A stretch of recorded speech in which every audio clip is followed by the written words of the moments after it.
How did an alien egg get aboard the Sulaco? To this day, it remains one of the most hotly debated topics of the entire series.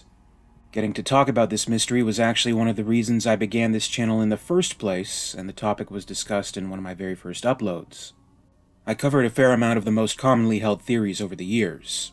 Likely the Queen was able to smuggle an egg aboard sometime before her confrontation with Ripley. Perhaps Bishop was programmed by Weyland-Yutani to retrieve an egg and hide it. The explanation given by the Aliens Colonial Marines game. The theory that Alien 3 was all just one big hypersleep nightmare. I think it's an interesting thing to talk about. You can consider the possibilities and fill in the blanks to whatever degree you feel most comfortable. Though still to this day, I'll get a comment on that video every so often with the same smarmy type of answer. That the egg is on the Sulaco because the filmmakers said so. Or something to that extent. That, of course, is far from untrue, and it's not like fans are completely unaware of the behind-the-scenes circumstances of Alien 3, but that just isn't an especially interesting answer.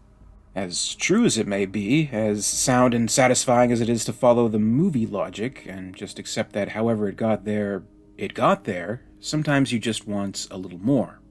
So aside from the fan theories, is there an actual, official, in-universe explanation for the egg appearing on the Sulaco? Well, yes and no. The Weyland-Yutani Report, a much revered and celebrated work on this channel, is considered to hold the word of truth within its pages. It is written from the perspective of the company, explaining the events and details of the series and providing its own expansions and new information. It is considered canon. And there is an interesting article in the report specifically related to the egg mystery, titled Hive Expansion, in which it would seem that the company is just as curious to know what happened as we the audience are. Here's the official word from the company on the subject. For eusocial insects, a hive is where they live and raise their young. A hive is a nest in which honey, food for the young, is stored. Events on Fiorina 161 confirm that the LV-426 survivors carried the facehugger back to the USS Sulaco.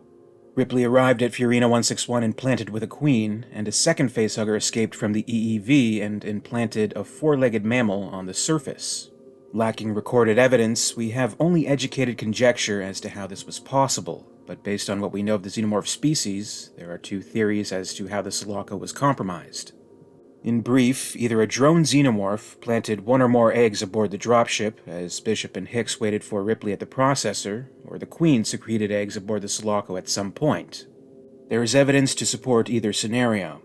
If a drone planted one or more eggs on the dropship, this would support one popular theory, that their hives are oligogenous colonies, in which the multiple egg-laying queens remain far apart from one another.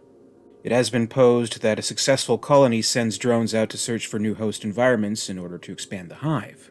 Queen eggs may be formed and placed, or perhaps only triggered, when a suitable host population is found. Aboard the Auriga, study of the egg confirmed that there are internal resources enough to support more than one embryo.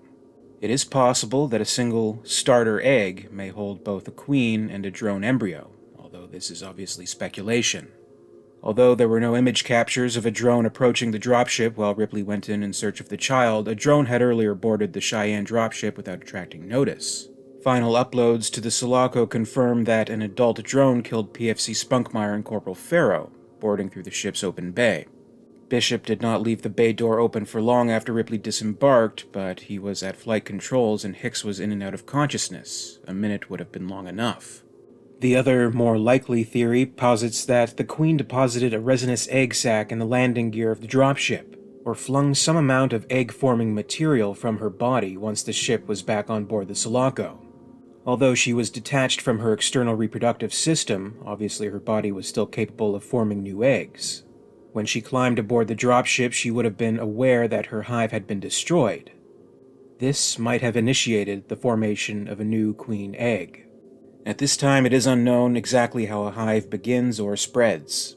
It is not known if there is such a thing as a natural hive, one that has evolved on an alien homeworld, or if the creatures were engineered. How one or more eggs came to be aboard the Sulaco following the final events of LV-426 is another mystery, one for which we may never find an answer. Do you think either of these musings offer a suitable in-universe explanation for this bridge between films?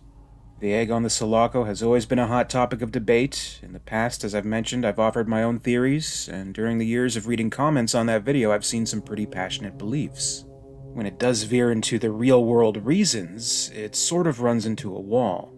The writing can be blamed, the studio can be pointed at for putting it there and just plain hoping no one would think too hard as to why. Well, they were wrong. So wrong. Here we are still thinking about it, and quite frankly, I think it's more interesting to look at it from the in-universe perspective, to see how this decision could be justified creatively. This entry in the report certainly gets one thinking, and it's probably fair enough to still keep it ambiguous, offering multiple possibilities instead of one definitive answer. I think S.D. Perry, who wrote the Weyland-Yutani Report, deserves a lot of praise for keeping it that way. It would have been pretty easy to write a passage saying that a security feed or ship sensor caught exactly what happened, and then simply explained his personal preferred reason, thus making it canon. But there is value in the ambiguity. Just look no further than Aliens Colonial Marines, which offered an absurd, far overreaching explanation that was presented as canon and was essentially rejected outright by fans. The offering was made, the fans said no, and instead of being the definitive end-all, it became just another bullet point on the enduring list of possibilities. And I suppose it will always be this way. But which of the Weyland-Yutani explanations do you lean towards most? Are they acceptable, or do you prefer your own theories? Please comment below and share your thoughts. As always, I'd like to thank you very much for watching today. I really appreciate it. My very special thanks goes out to Brandon James, XenoShadowMorph, and XenoZip, Queen Tiers of the Patreon Hive. Thank you to Gregory Ford and John Griggs, the Hive's Praetorians. My very special thanks to Lady Anne in the Ellen Ripley Tier of Excellence. And thank you to Nicholas Butta and Frank, the Alien Theory Weyland-Yutani Executives.